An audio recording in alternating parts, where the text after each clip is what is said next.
All right, beautiful people. Today we're talking about evaluating expressions when they have variables. So how do we evaluate expressions when they have variables?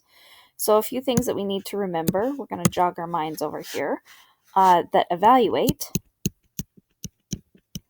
means to find the solution to. Find the solution, okay, or find the value of.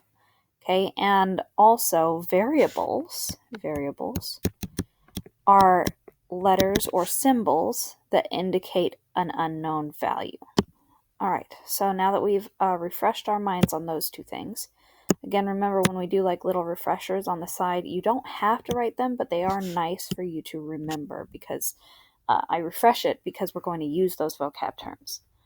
All right, so we're going to do example 3 when we're evaluating algebraic expressions. So we're going to start with an algebraic expression k plus 10.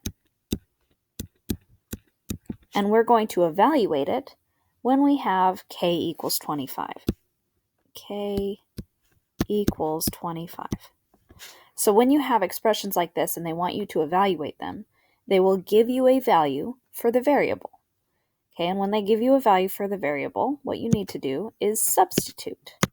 So we're going to substitute. And the word substitute has a meaning in math. Okay, so you've all heard of probably a substitute teacher.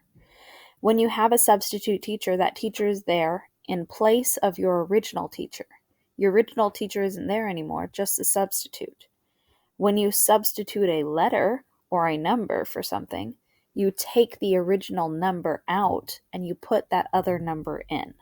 Okay, so to substitute is to replace a variable with a number, or to replace a term with another. So we are substituting this in.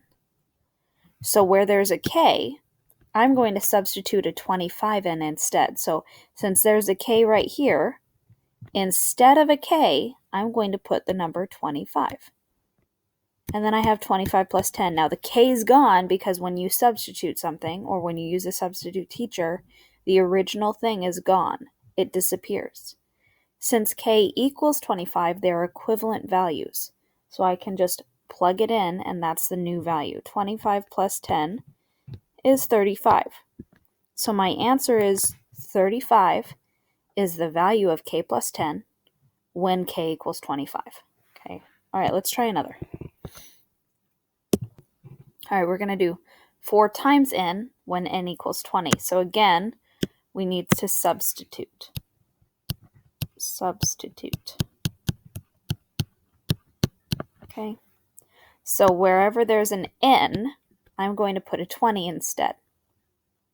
And here I have 4 times n, so instead of an n, I'm going to put a 20. The rest of the expression stays the same, so I still get 4 times 20. So the answer is not 420, it's 4 times 20.